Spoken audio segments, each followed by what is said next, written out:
geeks and geekettes, ladies and gentlemen, boys and girls, cats and kittens, comic book fans the world over.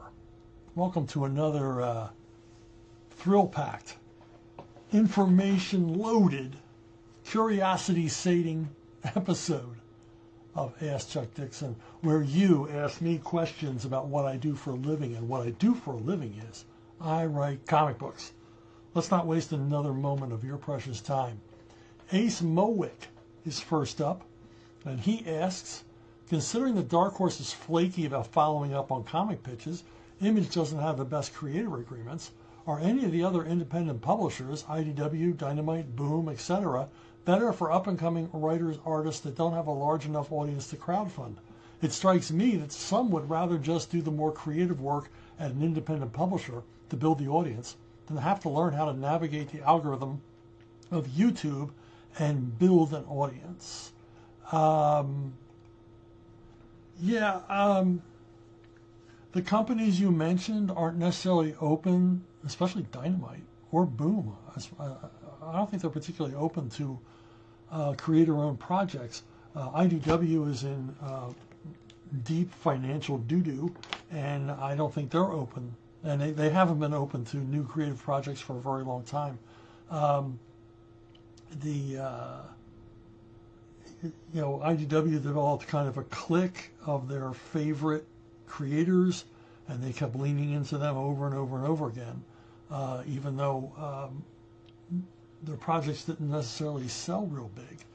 So, so there's really, I can't think of any place to go where, unless you already know the people there. Comics are very cliquish, and it's hard to get in. I mean, I largely got a lot of work at IDW because Ted Adams was running the place, and I knew Ted well from when he was an intern and like an associate editor or associate marketing. I don't know quite what Ted's position was at Eclipse, but everybody recognized him as an up-and-comer and a smart guy and a personable guy. And when he created IDW, he was very open to work for me because, we had a good working relationship going all the way back to Eclipse, and he liked my stuff. So yeah, I mean, I was part of that clique. But the thing is, it started at Eclipse, and Eclipse was a very different kind of a company in that they really only cared about if they could sell your stuff, or if your idea was kind of outrageous and worth taking a look at. They weren't prejudiced toward new creators. But, Dean was very much into Eclipse being a vital money-earning publishing outlet. And so he was always looking for new ideas to sort of break through. And I was very welcome there, given lots and lots of work, both on established properties that they assigned me to, as well as open to some of my crazier creator-owned ideas. And but they would also readily hire anybody that could move the needle. I mean, they were working with Alan Moore, they worked with Marv Wolfman, they worked with guys they knew could sell, and they were big early promoters of Rocketeer and properties like that. And pretty much they took on all comers, but there's no company like that now. Mostly it's just about the money, which is short-sighted. You can't just be about the money in a creative business. You got to take a risk every now and then. Every now and then you got to reach out and go, okay, I got a feeling about this. I got a good feeling about this. It's not, by conventional wisdom, this isn't a comic anybody's looking for or anything else, but this could be the next big thing. And that's how next big things happen, by somebody taking a chance. And none of the publishers you named would ever take a chance on a risky property. They're all looking at conservation of risk. Comic book companies have unfortunately become more like Hollywood in that they're afraid to take a chance. And if you look back across the history of comics, it's all about taking chances and then capitalizing on the ones that work and abandoning quickly the ones that didn't. redundant publishing. I've said over and over again. You're looking at fads, you're looking at trends, but you know when to get out of it. You know when to pick up on a trend, you know when to get out of it.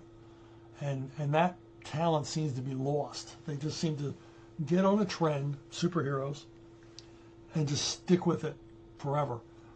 Now, the only truly creative, open area that I can see that you can present them to, that the people aren't prejudiced toward new creators, or they haven't developed any kind of a clique that I can discern, is Ripascend.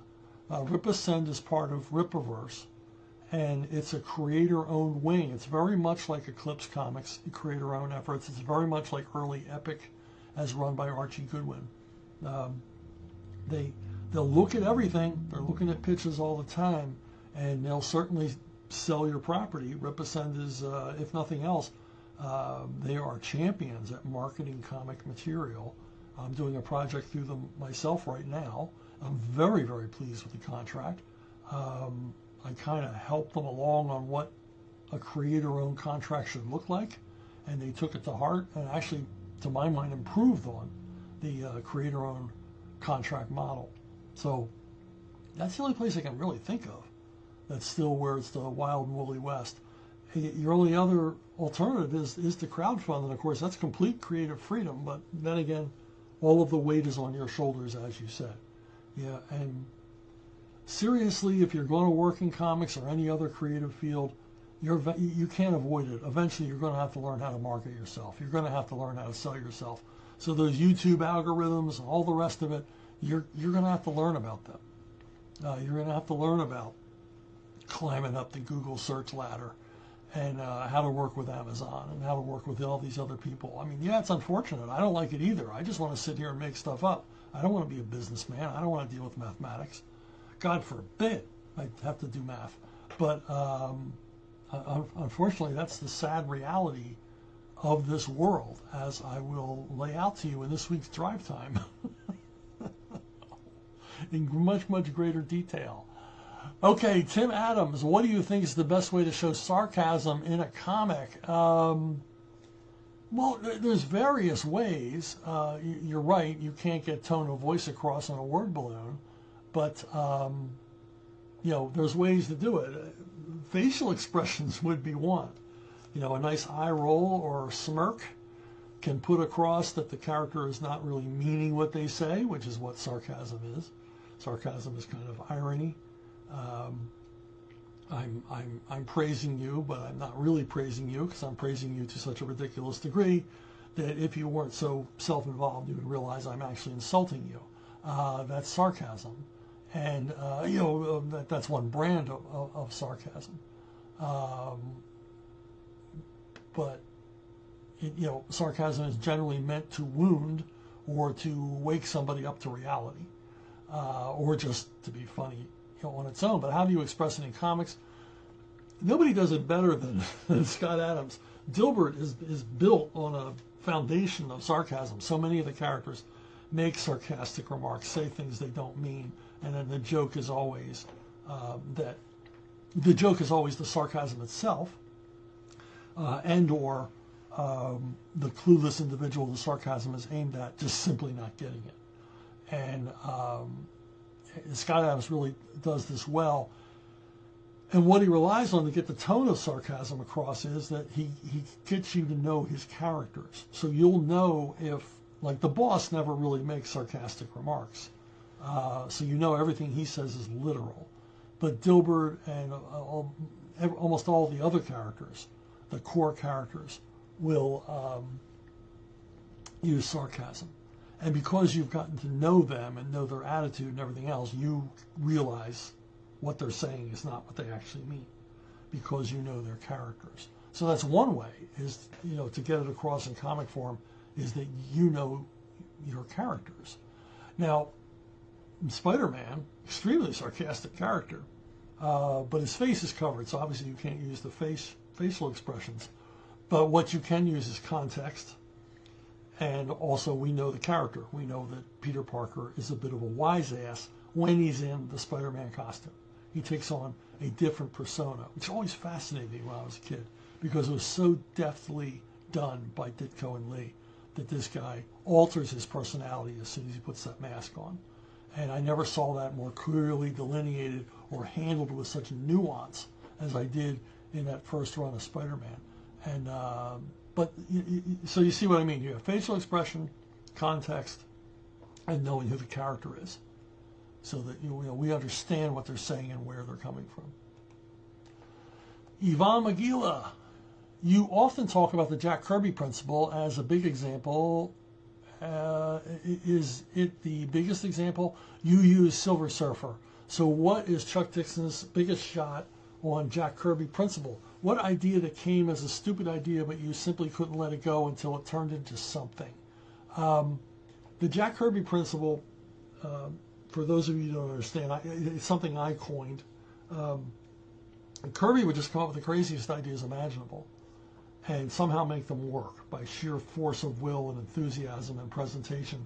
And I often point to the Silver Surfer. Silver Surfer, I thought, was a ridiculous character when I first saw him on the newsstand at the drugstore. But when I read the first story with him in it, by the end of it, he was my favorite Marvel character. I just thought he was just awesome. And I started out thinking this is a dumb idea and went for it. Just went for it in a big way. Now Kirby, I don't think Kirby thought these were dumb ideas.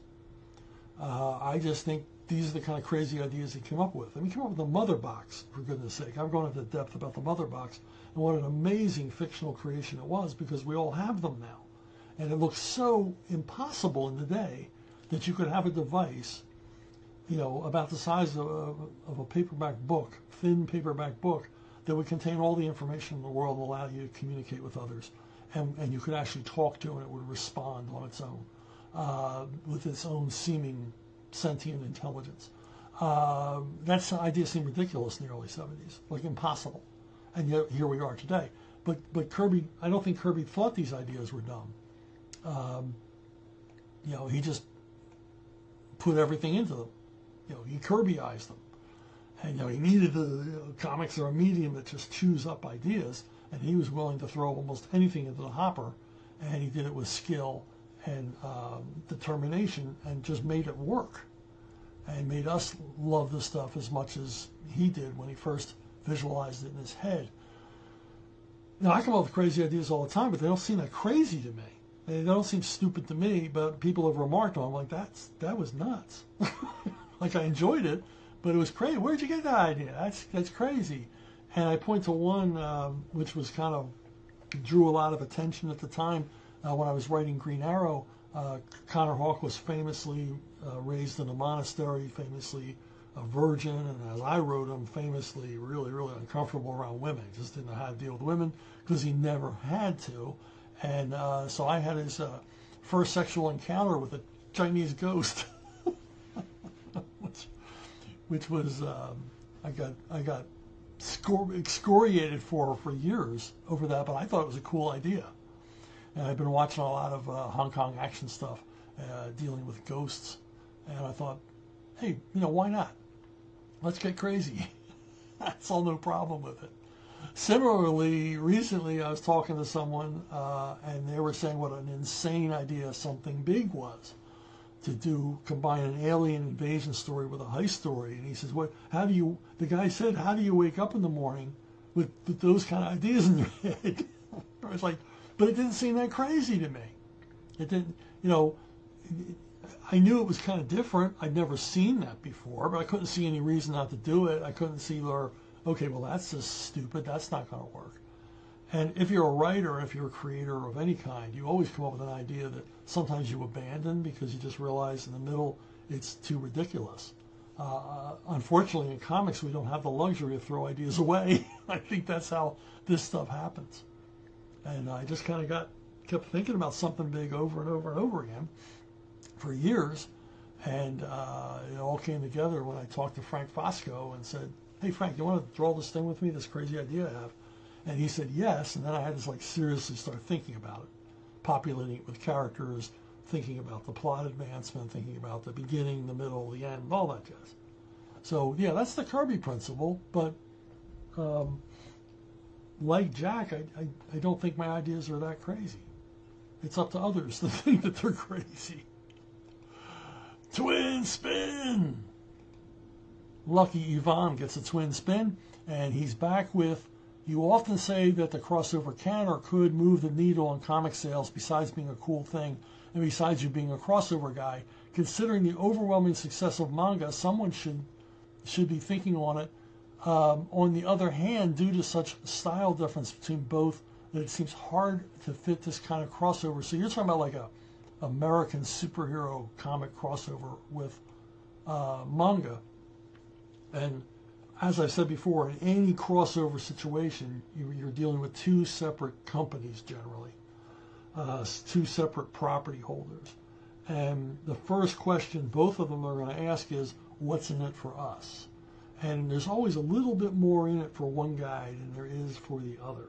And in this instance, there's nothing in it for the manga publishers. Nothing in it except fun. You know, maybe one of their creators would go, yeah, I'd like to have my characters meet, you know, the Avengers. Why not? That might be fun. But I don't think that's likely to happen because manga creators, it's a different animal. The way comics are created over there, they're very much creator driven. It's a much more competitive field. These creators are not going to generally take time away from their own creations. And very rarely, in fact, I can't think of an instance, are these characters done by other talents. I mean, you know, Kodansha or Viz or somebody like that is not going to take, you know, Berserk away from the original creators and say, well, we're going to have your characters show up in this other thing by other creators. That's typical of American comics, but it's not typical of Japanese comics, where the characters and situations and series are shared amongst, you know, whatever creators available. It always goes back to the core creator and his studio. So that would make things difficult. So I don't think it would really happen. And manga sales are so huge and American comic sales are so poor that, you know, the American side of it would benefit. I don't see how the manga side would really benefit at all from the crossover. Because if their readers wanted to see the Justice League, there are Justice League comics they could read. That said, there has been Batman in manga form ever since the 60s. And you know, obviously, if you're going to do a manga American comic crossover, it's going to have to be a manga style because manga is a style. The manga characters would not look right drawn in the American style. It wouldn't be manga anymore. So it's not just Japanese creations combined with American creations. It's, you know, the dominant style would be manga. And since so many American creators draw in a kind of manga style anyway, it wouldn't be that much of a leap for them to do so. But I really can't imagine that happening. Because like I said, there's really nothing in it for the Japanese publishers and certainly not for the creators. Be interesting though. Triple spin. Okay, Yvonne is back with, so do you have any want to see crossovers? Well, I have crossovers I'd want to write. I don't want to see them by anybody else. And basically it's Aliens meets anybody and Predator meets anybody. You know, I've written both. I really dig both of these franchises, and they're so malleable for crossovers. That's why there's been so many crossovers with these characters. And I would love to do, you know, Alien meets Conan, Predator, Star Trek. You know, I mean, you name it. I proposed the Predator Sergeant Rock years ago, and I would love to have worked on that. Other holdovers would be other crossovers that I pitched over time.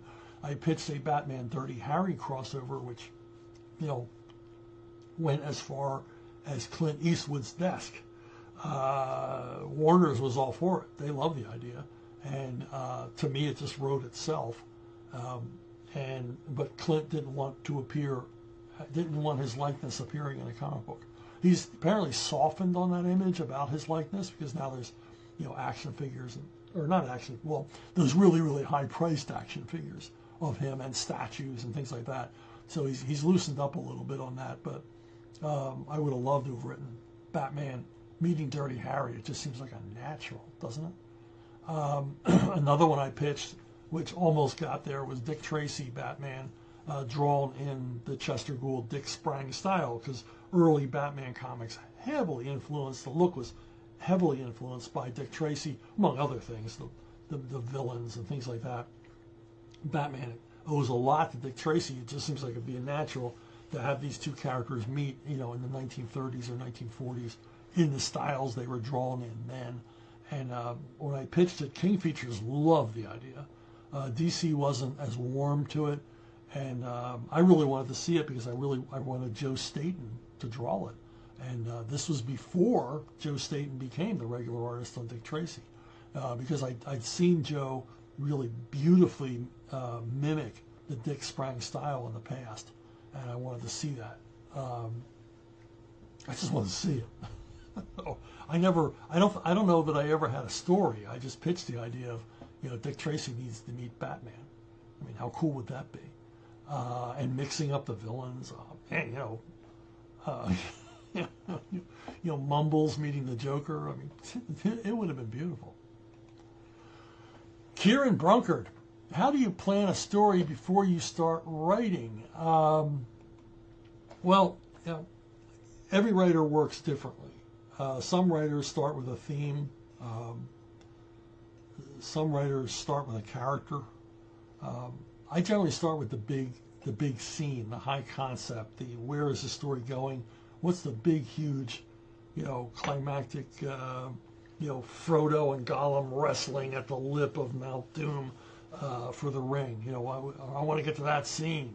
How do I do that? I got to create all these characters and situations and everything else to get there. And basically that's where I start, and then I try to figure out everything that would make that big scene or those 2 or 3 big scenes tie together. I'm working on something now where it's an entire novel that works toward this big scene that you never saw coming, this big strange thing that happens, and I've got to populate that with characters, set up what motivates them toward this big scene, what events happen along the way, and things like that. I watched a thing recently. It's a YouTube channel called Movie Wise, and I don't always agree with the guy, but I like listening to him because he puts ideas in my head.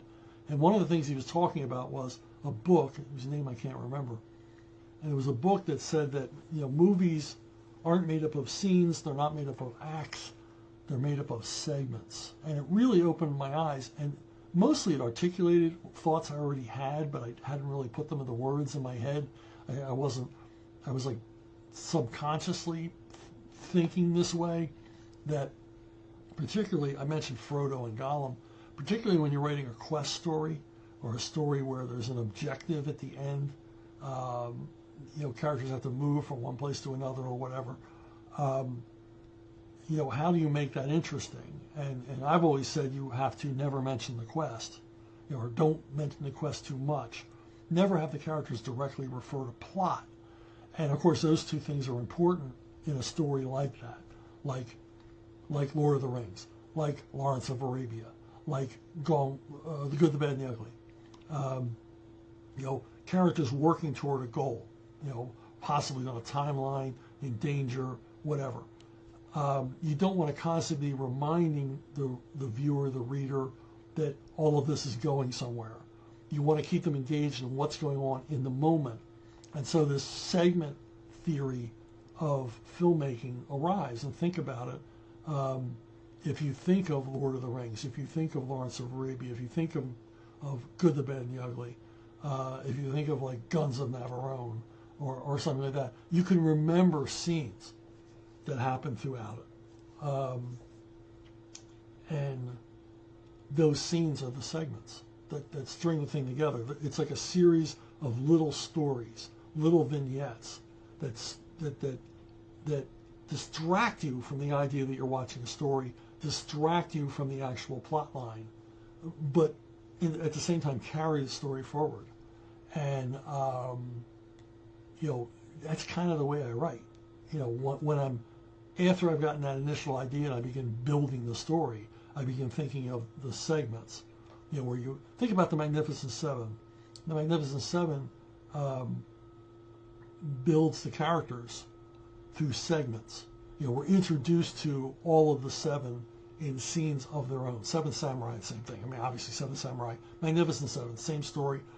And there's these segments where we're introduced to the cast, and they're each given time for the reader or viewer to see what they're about, who they are, what kind of person they are, and everything else. But in a story, in like this little story, this little encapsulated, origin or introduction for that character.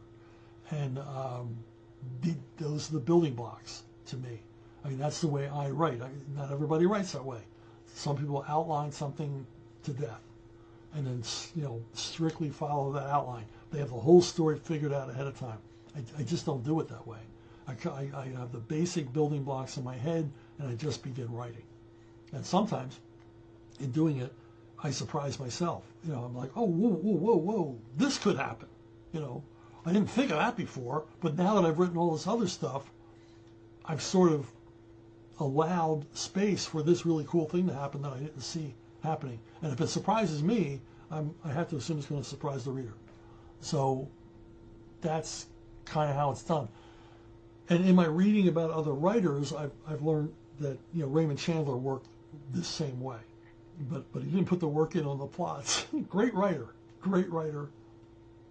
Not taking anything away from him. Couldn't plot to save his life, but he knew how to come up with the big scenes. The big reveals, the memorable sections of dialogue. There's all these. If you read Chandler, you can remember all these great scenes or segments. You can't remember the plot line to save your life. And largely, Chandler was great at hiding story because he wrote these whodunit mysteries in which you really didn't give a damn whodunit. You really didn't care. You weren't compelled forward by the mystery. You were compelled forward by these interesting little things that kept happening and twists and turns in the story. What was going to happen to Phil Marlowe next? How many times was he going to get knocked out? How many times was he going to be drugged and locked in a room? How many times were the cops going to drag him in and give him the third degree? How many times was he going to be threatened by gangsters or seduced by the femme fatale? And that's really what drove you through the story. He wrote like anti-mysteries, mysteries that in some cases didn't have any real conclusion. I think Chandler, he was supposed to be a raging alcoholic. I think he just willy-nilly just wrote, and he's so damn talented that even through an alcoholic haze, his use of language and compelling dialogue and all the rest was still came through. I don't drink, so I'm not getting any help there or hindrance, whatever it did to Chandler. You got to wonder, was he a better writer boozed up, or would he just not have been? Would he not have been able to be a writer at all? Writers are a strange bunch, and I'll include myself. I'm not excluded. I used the wrong part of my brain. Alex Sheikman, I'm going to guess it's Sheikman. Once in a while, you mention original comic art. Do you have a collection of art? Do you only collect art from your comics? Do you have individual pages, or do you also have covers in your collection? Is there an artist or a series you would like to have a page from but don't have one yet? Yeah, I have original art. I'm just, these pictures are things I can literally look from my desk right now and see. This is a Russ Heath page from a Star Spangled War comic from the 50s. It's 2 up, it's real large. And I got it because I like the Western theme. I love that shot of him working the Winchester down there. This is was a pitch piece by Kiki Akitana. Ended up being the cover of Detective Annual number 7, and it's the Pirate Batman. And Kiki did 4 pieces, of which I own all of them. He very graciously gifted them to me. This is a spec piece by Rodolfo DiMaggio. He really wanted to storyboard an Indiana Jones movie, and he did a bunch of Indiana Jones spec pieces. And he sent me this one because I love I love my Rodolfo DiMaggio artwork. That's amazing. This is another gift. Ernie Colon was late on his deadlines on Airboy, trying to make up for it. Sent me this absolutely gorgeous Airboy cover done in inks and Dr. Martin dyes, and it's huge. It's like a 2-up, 3-up cover. And that I can turn my head right now and see it on my wall. This is a cover very generously given to me by Graham Nolan. I told him it was my second favorite Batman cover of all time, and he gifted it to me. What a guy. This is a cover gifted to me by Rodolfo DiMaggio, again, inked by Bill Sienkiewicz. It was a GCPD cover, and I just love it. It's so hard-boiled crime, noirish. Just the action in it is terrific. That's Renee Montoya, and she was nobody's sweetheart. She was not going to be held hostage. You can see her; she's handcuffed to that bed, but she's not letting those guys anywhere near her. This is a cover that I bought from it from John Dell when we were at CrossGen. It's a Michael Golden cover, and I really wanted it, and not just because it's Michael Golden, but that's a good enough reason. But it features two characters I created.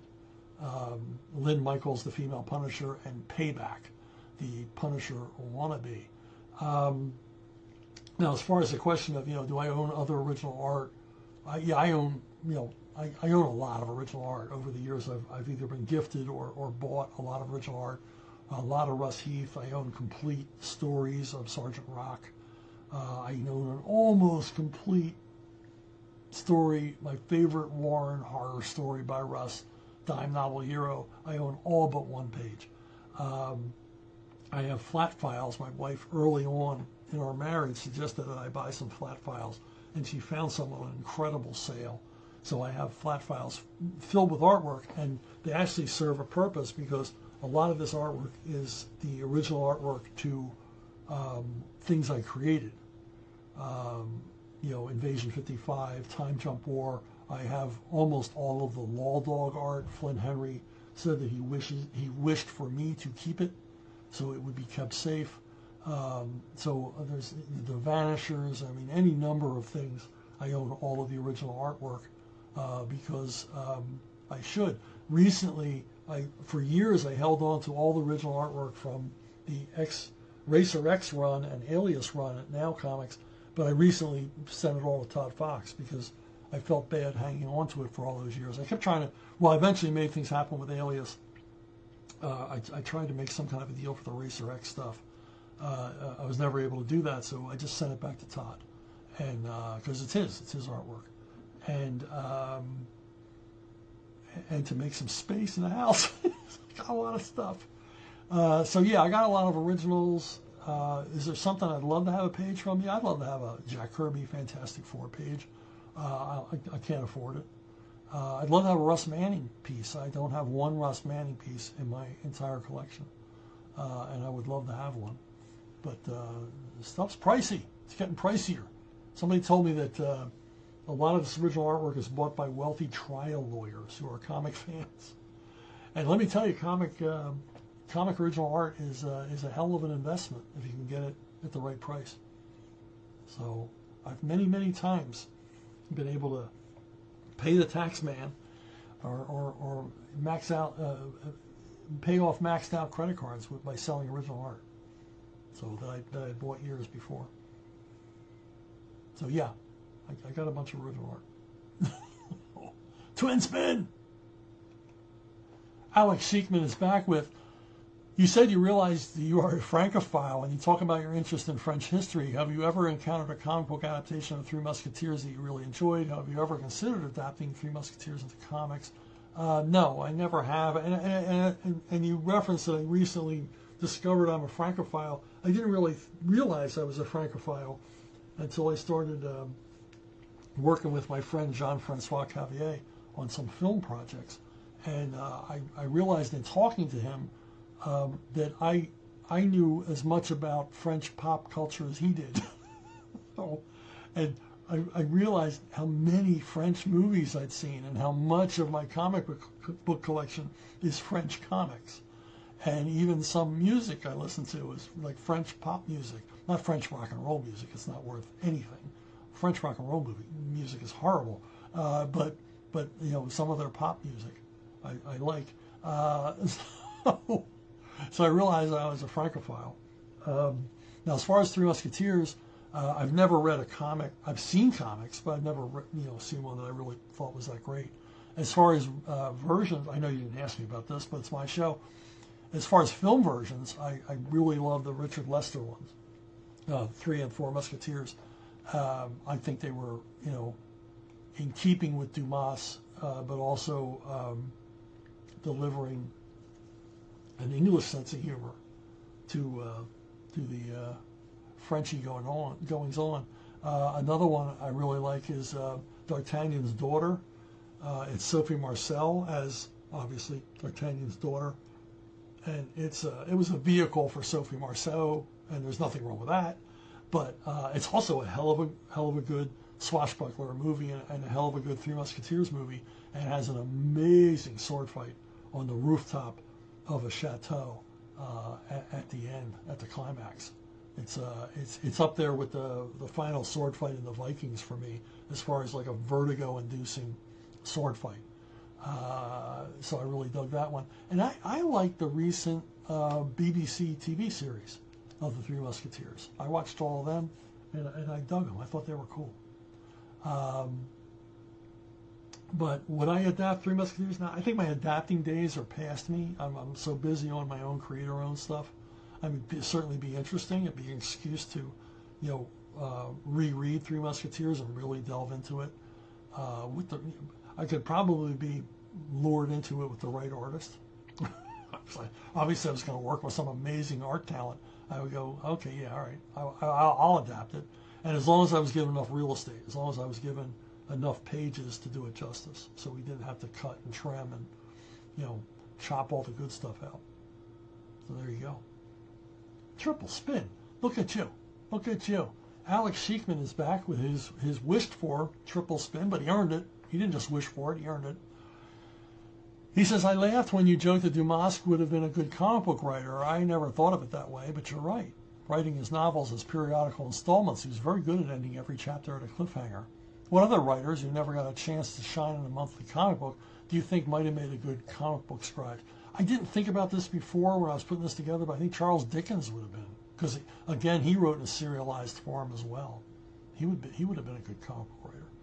He knew his way around story.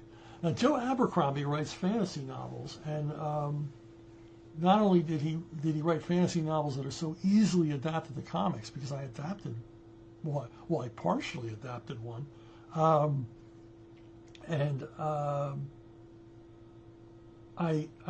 never dealt with Joe directly. I dealt with like a third party, and I told this third party after I'd written 2 issues of one of the books whose name I can't remember right now. I said, boy, this stuff lends itself so well to comics. I really don't have to work that hard. It's already almost a comic script. And I think that Joe took that to heart and realized, hey, I can do this myself. And he finished the graphic novel. So I wrote like 2 issues, and then he wrote the rest, the next 3 or 4 issues, or however many it was. And God bless him, you know, because he learned how to write comics. It's not that hard if you're a writer and willing to apply yourself and don't look down your nose at the medium, and can figure out the visuals. But yeah, I mean, he was good. He was good. Another guy is John Bentine. He wrote a lot of Westerns. His real name was Ben Haas. He wrote Westerns under a whole bunch of different pseudonyms.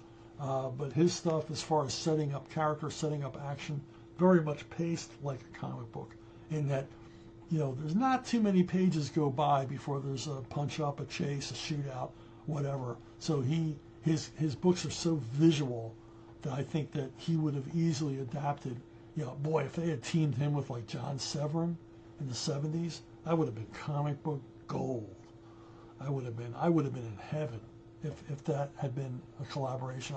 I'm actually getting a little sick thinking about it now that it didn't happen. John Bentine and John Severin would have been awesome. Nikki Spillane is another one But then Mickey Spillane did write some comics. He claimed that he wrote some Submariner comics back in the 40s. Stan Lee kept saying he didn't. But why would Mickey lie about it? And also he said he wrote a lot of those little text pieces that appeared in comics. If you're a Silver Age collector or Golden Age collector, you always see these 2-page text stories that appear inside of a comic. And maybe you've wondered, hey, I'm off on a tangent, but it's my show. Maybe you've wondered why those text pieces appeared there. These really, generally awful, wretched, cliched stories would pop up in the middle of your comic book. And the reason was, for whatever reason, the post office would not mail comic books as second-class mail to subscribers unless there was a minimum of 2 text pages inside the book. So comic book publishers were forced to hire writers or make editors work overtime to fill those 2 pages with text, with whatever crappy story they could possibly imagine that would fill out the word count for 2 pages. Now, eventually, of course, they moved to letters columns to fill those pages of text out. That's the reason, because the comic book publishers couldn't make any money if they had to send the comics first class. There you go. A little bit of history for you. Hey, I got a postcard offer. I got 5 postcards. Yeah, I know. There's only 4 here. There's a 5th one. It's a surprise. I got 5 postcards, and how do you get them? Hey, Chuck, how do you get them? Oh, by the way, they're signed. They're all signed by me. You get them by joining Subscribestar, Chuck Dixon. You go to subscribestar.com. I'll have the link down at the bottom here. And you join as a $5 member, and you get these 5 postcards sent to you in the mail. And in addition to that, every month you'll get digital goodies. I send out scripts, unpublished stuff, master files with artwork and script of things that never saw the light of day. And and then other things, like recently I sent out